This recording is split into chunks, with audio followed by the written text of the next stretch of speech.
السلام علیکم ورحمۃ اللہ وبرکاتہ۔ حضرت یہ فرمائیں کہ اگر کوئی خدا نخواستہ توہین رسالت کا مرتکب ہو اور پھر توبہ کر لے یا غیر مسلم ہونے کی صورت میں معافی مانگ لے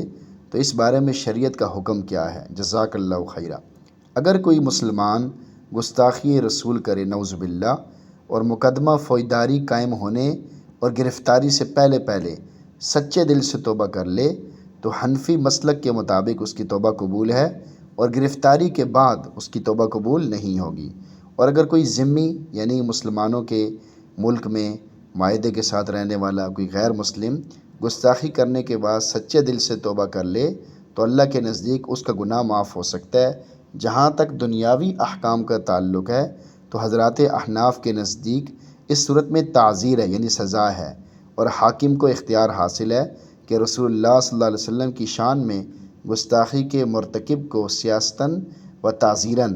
قتل کرنے کا حکم جاری کر دے، یعنی اس کی مرضی پر موقوف ہے کہ سزا دے یا سزا کے نتیجے میں بڑی سزا دے کر قتل کر دے، قتل کا حکم دے دے۔ واضح ہے کہ آج کل کے زمانے میں حرمت رسول صلی اللہ علیہ وسلم پر غیر مسلموں کی طرف سے مختلف طریقوں سے حملے جاری ہیں۔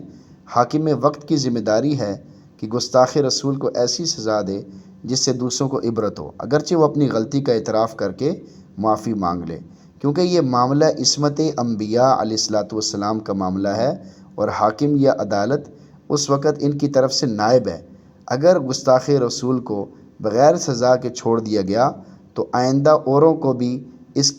برے جرم کے ارتکاب کی جرات ہوگی۔ نیز واضح ہے کہ اگر ملکی قانون کے مطابق اس جرم پر علی الاطلاق مطلق طور پر قتل کی سزا مقرر کر دی گئی ہو تو چونکہ شافعیہ، مالکیہ اور حنابلہ رحمہم اللہ تعالیٰ کے نزدیک ذمی گستاخ کی سزا قتل ہے اور اس کی توبہ اسلام لانے سے پہلے مقبول نہیں، اور احناف کے نزدیک حکم حاکم رافع خلاف، یعنی حاکم کا جو حکم ہوتا ہے، فیصلہ ہوتا ہے، وہ اختلاف کو ختم کرنے والا ہے، لہٰذا عدالت ملکی قوانین اور ائمہ ثلاثہ کے مطابق اسے تعزیری سزا قتل کو نافذ کرنے کی پابند ہوگی۔ اللہ تعالیٰ ہم سب کی حفاظت فرمائے اور ہمارے مسلمان بھائیوں کے ایمان کی بھی حفاظت فرمائے۔ اصل میں جب اللہ تعالیٰ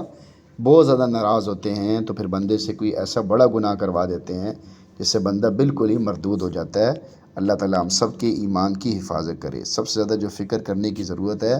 وہ ایمان کی فکر کرنے کی ضرورت ہے۔